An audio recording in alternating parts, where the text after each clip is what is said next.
18వ వచనం నుండి, ఆయన గాయపరచి గాయము చేయును, ఆయన చేతులే స్వస్థపరచును. ఈ ఇంటి యజమానుడు బలహీన దశలో ఉన్నప్పుడు ప్రేమ కలిగిన దేవుడు ఆయనను ముట్టి సంపూర్ణమైన ఆరోగ్యం ఇచ్చాడు. అందుకని స్తుతి కూడిక ఏర్పాటు చేశారు. యేసు ప్రభువారు ఉన్న దినాలలో ఆయన మాట చేత, స్పర్శ చేత అనేకులను బాగు చేశాడు. హిజ్కియా అని ఒక రాజు ఉన్నాడు. తన ప్రజలను చక్కగా పాలించాడు. ప్రవక్త వచ్చి, నీవు మరణమవుతున్నావు, నీ ఇల్లు చక్కబెట్టుకో అన్నప్పుడు ఆ రాజుగారు రుబాబు చేయలేదు. నా మరణాన్ని గురించి చెప్పేంత స్థాయి అనేది కత్తి తీసుకొని ఆ తలను తీసేయని రాలే, ప్రార్థించాడు. బైబిల్ ఏం చెప్తుంది? మీలో ఎవరైనా రోగి అయి ఉన్నాడా, అతడు ప్రార్థన చెయ్యాలి. హిజ్కియా రాజు గోడ తట్టు తన ముఖము తిప్పుకొని, యెహోవా నా ప్రభువా, నీ సన్నిధిలో నేను ఎట్లు ప్రవర్తించి తినో, ఎట్లు జరిగించి తినో ఒక్కసారి నన్ను జ్ఞాపకం చేసుకొని, రాజుగారు కన్నీళ్లు పెట్టుకున్నారు. ఏం పెట్టుకున్నాడు? కన్నీళ్లు గార్చాడు. ఆయనకు దేశం ఉంది, ప్రజలున్నారు, సైన్యం ఉంది, సింహాసనం ఉంది. కానీ దేవుని సన్నిధిలో కన్నీరు కార్చాడు. మన దేవుడు దుఃఖితులను ఆదరించు దేవుడు. ఏ నోటితో మరణ వార్తను పంపాడో అదే నోటితోనే యెషై తిరిగి రాజుగారి యొద్దకు వెళ్ళి అతని ప్రార్థన అంగీకరించాను, అతని బాగు చేశాను, అతనికి ఇంకను 15 సంవత్సరములు ఆయుష్ ఇస్తున్నాను. ఆయుషే కాదు, అతడు ఉన్న దినాలలో అతని దేశం మీదికి ఏ శత్రువు అతని మీదికి రాడు అని వాగ్దానం ఇచ్చాడు. ఆయన గాయపరచి గాయము చేయును, ఆయన చేతులే స్వస్థపరచును. మన దేవుడు స్వస్థపరచు దేవుడు. మీ మధ్యలో ఆర్ఎంపీ డాక్టర్ కూడా లేడు కదా. ఆర్ఎంపీ డాక్టర్ ఎక్కడికి వాళ్ళ చిట్టి వేలుకి వెళ్ళాల, అడవిలో. మరి క్షేమంగా ఉన్నాము అంటే దేవుని కృప. భక్తుడు అన్నాడు, గాఢాంధకారపు లోయల గుండా నేను సంచరించినను ఏ అపాయమునకు భయపడను, నీవు నాకు తోడై ఉందువు, నీ దుడ్డు కర్రయు నీ దండము నన్ను ఆదరించు. అడవిలో ఉన్నాం మనం. ఎక్కడున్నాము? జంతువుల మధ్య, విష సర్పాల మధ్య కదా. కానీ నిన్ను కాపాడువాడు కునకడు, నిద్రపోడు. యెహోవా యందు భయభక్తులు గల వారి చుట్టూ ఆయన దూత కావలి ఉండి వారిని. ఈయన మేకలు కాసేటప్పుడు అడిగా, పెద్ద ఆయన ఇక్కడ గొర్రెలు కాస్తున్నావు కదా, మరి ఏమన్నా విష జంతువులు ఏమన్నా ఉంటే ఏమి ఉండవయా, అంతా దేవుని కృప అన్నాడు. ఏమన్నాడు? అంతా దేవుని కృప. కనుక మన ఆధ్యాత్మిక జీవితంలో మనము పనికి వెళ్ళేటప్పుడు ప్రార్థనతో పని ప్రారంభించాలి. పని నుండి ఇంటికి వస్తానే దేవుని స్తుతించి పని మొదలు పెట్టాలి. చూసారా? ఎందుకంటే లోకం వైపు చూస్తే అనేకులు ఈ లోకాన్ని విడిచిపోయారు. ఎన్నిక లేని మనలను తన రెక్కల కింద ఉంచుకొని ఆహారము, ఆరోగ్యము, సంచరించు ప్రతి ప్రదేశాలలో తన కృపాక్షేమాలు ఉంచి రక్షించిన ప్రభును మనం స్తుతించాలి. ఆయన చేతులు స్వస్థపరచు చేతులు, ఆయన చేతుల్లో నిత్య సుఖములు గలవు. 16వ కీర్తన 4వ వచనములో ఆ మాట మనకు దొరుకుతుంది. మరొక మాట యెషయా గ్రంథం 49వ అధ్యాయం 16వ వచనములో, చూడుము నా అరచేతుల మీద నిన్ను చెక్కుకొని ఉన్నాను, నీ ప్రాకారములు నిత్యము నా ఎదుట ఉన్నవి. యేసు ప్రభువారు అన్నారు, వాటిని నాకు ఇచ్చిన తండ్రి అందరికంటే గొప్పవాడు, నా తండ్రి చేతిలో నుండి ఎవడు వాటిని అపహరింపడు.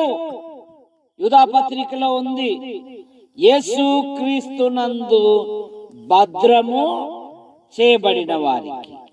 సామెతల గ్రంథం 18:10లో, యెహోవా నామము బలమైన దుర్గము, నీతిమంతుడు అందులోనికి వెళ్ళి సురక్షితముగా ఉండను. పేతురు ప్రభు వైపు చూసేంత వరకు భూమి మీద నడిచినట్టుగా నీళ్ళ మీద నడిచాడు.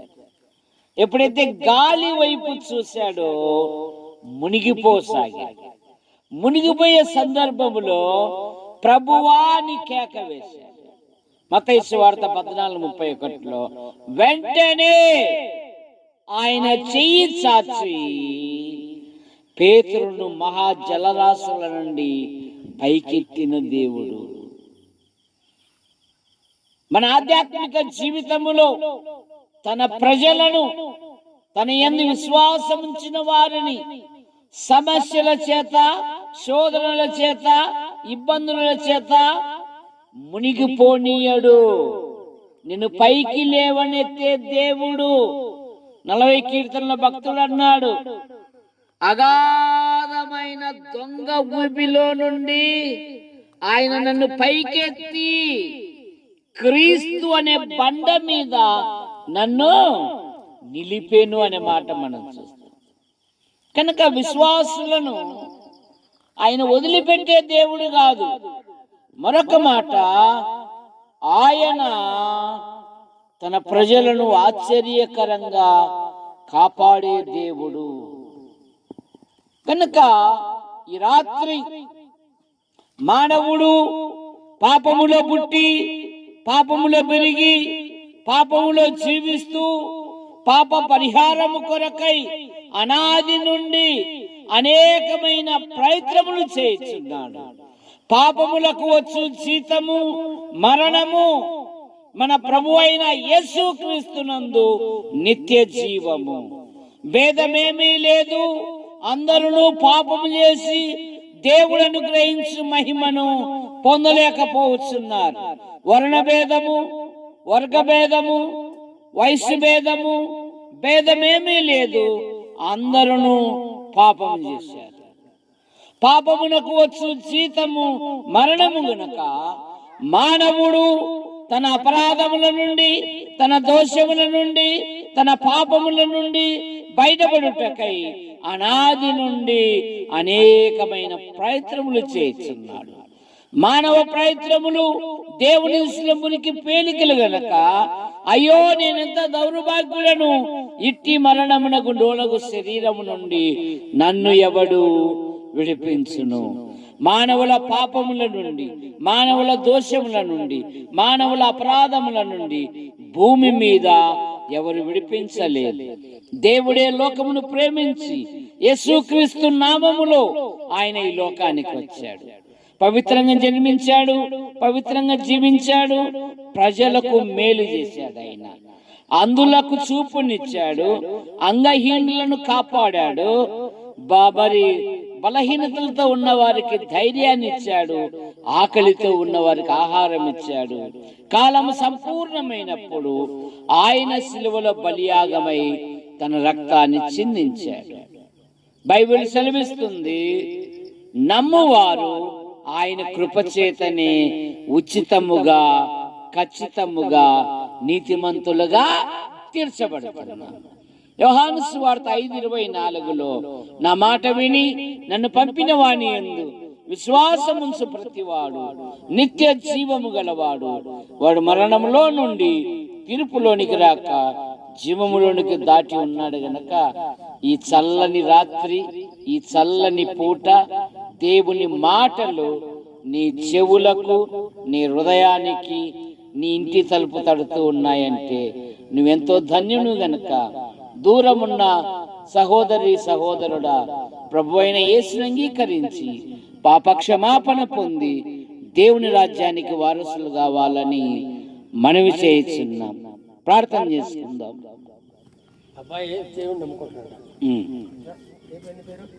నువ్వు ఇది ప్రార్థన చేయి, తర్వాత మాట్లాడు. వాక్యం కొరకు ప్రార్థన. ప్రేమ నమ్మకమైన తండ్రి, మా సహోదరులు ఎంతగానో మీ మాటలు ద్వారా, మీ బిడ్డల ద్వారా వినిపించావు. ఈ లాజరు కుటుంబంలో మీరు పిలుచుకున్నారు. మీ పిలుపుకు తగ్గ జీవించుటకు తగిన మారు మనసు దయచేసి, హృదయము అన్నిటికంటే మోసకరమైంది నాయన, ఆ మోసమును దూరంగా చేసుకొని ప్రభువా మీరు వారిలో నివసించి నీవే దేవుడు అని ఒప్పుకొనుటకు గొప్ప రక్షణ కలిగించమని ప్రార్థిస్తూ ఉన్నాం. ఆ బిడ్డలో ఉండే యొక్క పాపాలు మీరు కడగండి, పవిత్రపరచండి తండ్రి. నీ స్తోత్రాలు నాయనా. అన్నమ్మ లాజర్ని మీరు దీవించండి, గొప్ప రక్షణ కలిగించండి. ఆమె కోడళ్లకును, కుమారులకును, మరమరాళ్ళకును, మనవళ్లకును మా తండ్రి వారికి కూడా మీ రక్షణ కలిగించమని ఈ గ్రామంలో నీకు ప్రత్యేకంగా ఆరాధనకు వచ్చి, యేసు ప్రభువా మా కొరకై మరణించి తిరిగి లేచిన దేవుడా, మీ కొరకు మేము జీవించుటకు మమ్మల్ని దీవించునాయన, ఆశీర్వదించునాయనని చెప్పుకొనుటకు తండ్రి గొప్ప రక్షణ మీ బిడ్డలు కలుగు చేయమని ఈ సమయంలో ఎన్న నీ బిడ్డలు వారిని దీవించండి, ఆశీర్వదించండి. ఈ మైక్ శబ్దము ద్వారా ఎంతమంది విన్నారో తండ్రి నైనా అటువంటి వారికి రక్షణ కలిగించమని యేసుక్రీస్తు నామములో ప్రార్థించి వేడుకుంటున్నాము తండ్రి. తీర్మానం చేసుకుంటే మీరు ఇక్కడికి రండి, మేము కొన్ని మాటలు చెప్పి ప్రార్థన చేస్తాం.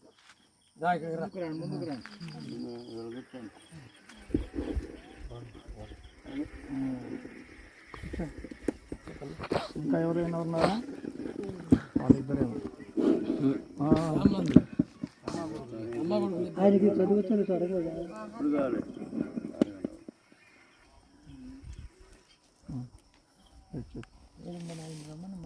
దేవదానం గారు ఏం పేరు మీ పేరు? రవీంద్ర. రవీంద్ర. రవీంద్ర. అమ్మ నీ పేరు?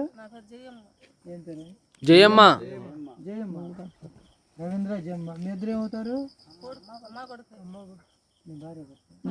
అమ్మ కొడుకు. అమ్మ కొడుకు అమ్మ మదర్. తీసుకొని మాట్లాడుతుండు. అమ్మ కొడుక, కొడుకు అమ్మ.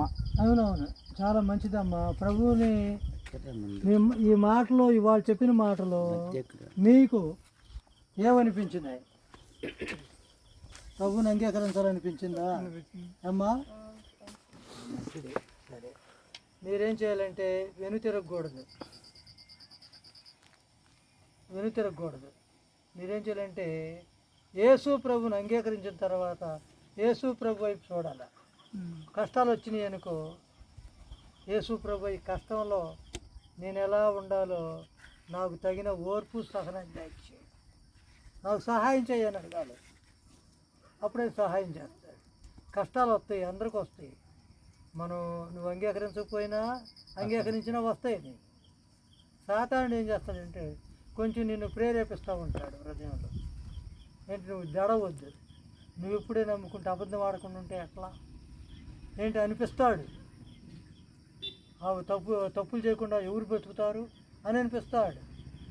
నోడితే ఏ మాట అనకుండా ఉంటావా?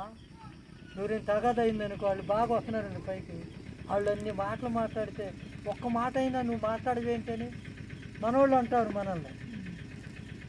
అప్పుడు మనం నోరు జారకూడదు. మళ్ళీ మనోళ్ళు ఏం చేస్తారు, నీకు రోషం లేదా, నీకు మాటలు రావా అని సాతాను వాళ్ళలో దూరి మనలో చెప్తాడు. అప్పుడు మనకు రోషం వచ్చింది. అలాంటి రోషం అప్పుడు కూడా రోషపడకూడదు. దేవుని వైపు చూడాలి. దేవా, ఇదిగో నిన్ను అంగీకరించావు, నీ బిడ్డలుగా తీసుకో. ఇదిగో పరలోకం చేరేదాకా మళ్ళీ వెనక్కి తిరగకుండా మమ్మల్ని కాపాడి నడిపించేదని మీరు ప్రార్థన చేసుకోవాలి. అయ్యా, ప్రార్థన చేసుకుంటే దేవుడు నడిపిస్తాడు. మీరు భయపడకూడదు, దేని గురించి అయినా భయపడదు. అయ్యా, అట్లా మరి దీని కొరకు ప్రార్థన చేయండి. ప్రార్థిస్తే మనం ఆ పేరు ఏం పేరు? చెప్పండి. రవీంద్ర. రవీంద్ర జయమ్మ. ఇద్దరు ప్రభుని నమ్ముకుంటున్నారు కదా, దేవుని స్తోత్రం. వారం రోజుల క్రితం ఈయన కూతురు నిసి, పెద్ద కూతురు, అద్దె చెప్పు వాళ్ళకి ముద్దుల గారాబాల పట్టిక, ఒక కొడుకు భర్త ఉన్నారు. ఆమె ప్రభు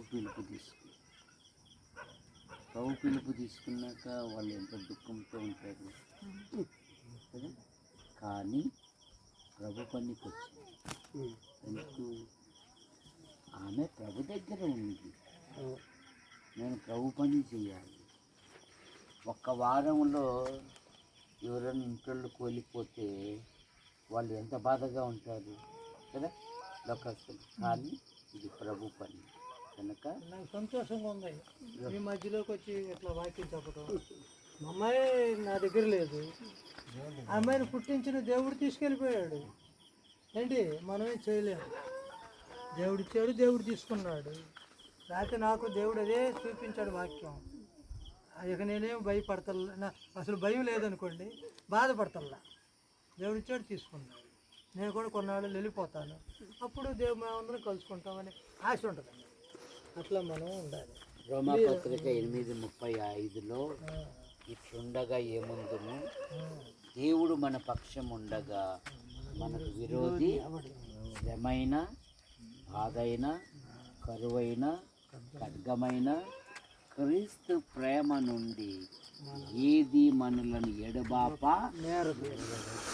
ప్రభు కొరకు ఎప్పుడైతే ధైర్యముతో ఉంటావో దేవుడు మీ జీవితాలలో అద్భుతమైన కార్యాలు జరిగిస్తాయి.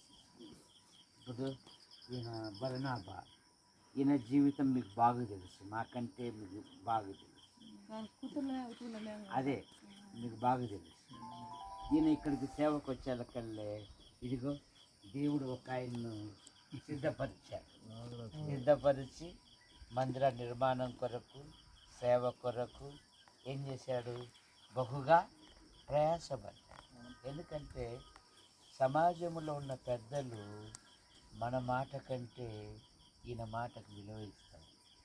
అది ఎక్కడి నుండి వచ్చింది? దేవుని కృప. అందుకని నేను ఇక్కడ ప్రభు కొరకు ఇల్లు నిలబెడితే నాకు పరలోకంలో ఇల్లు ఉంటాయి అనే భావన.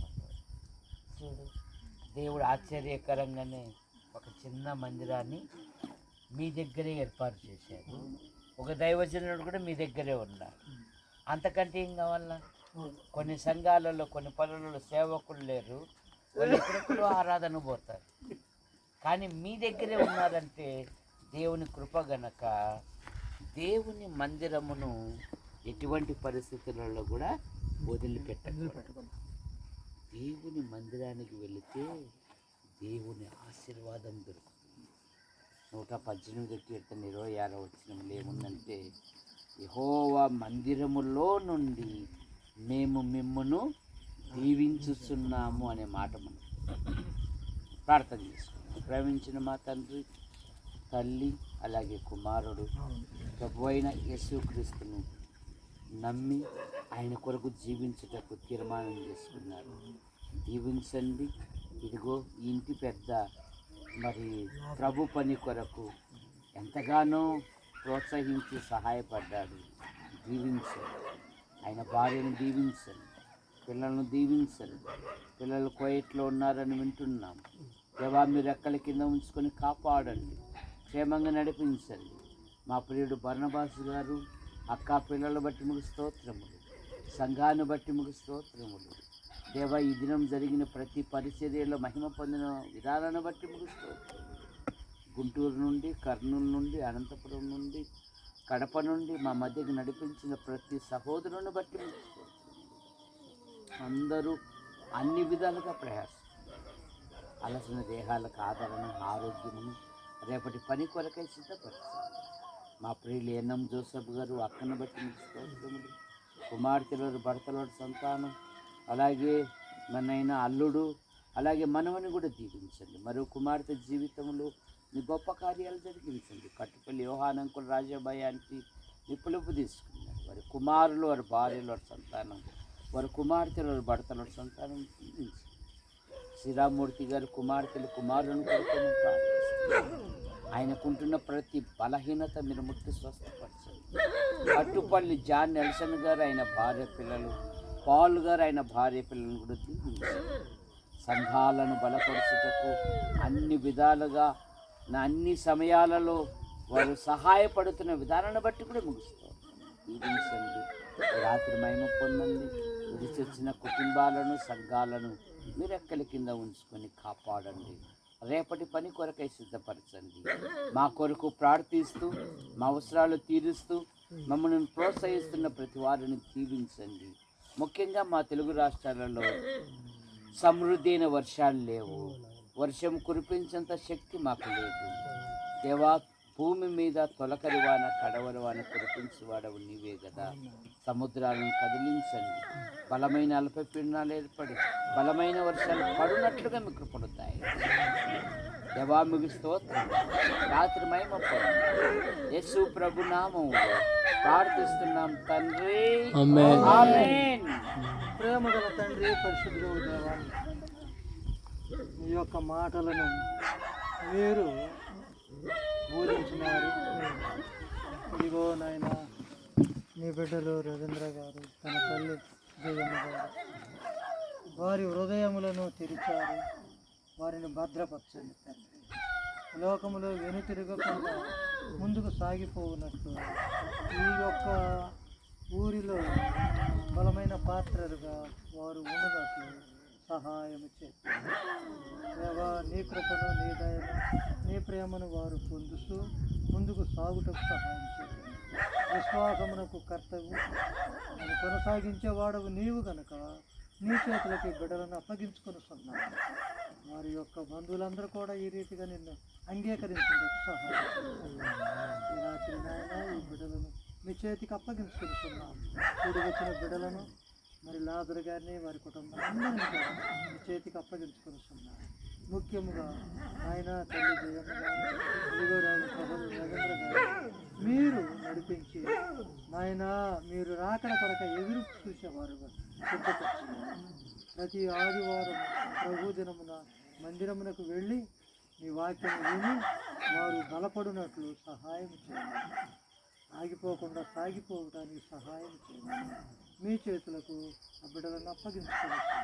మీరే మహిమ పొందుమని యేసుక్రీస్తు ప్రభు నామములో స్తుతించి ప్రార్థించి అడిగి వేడుకొనుచున్నాము. ఆమేన్. అందరికీ వందనాలు. దేవుడు ఆశీర్వదించుగాక.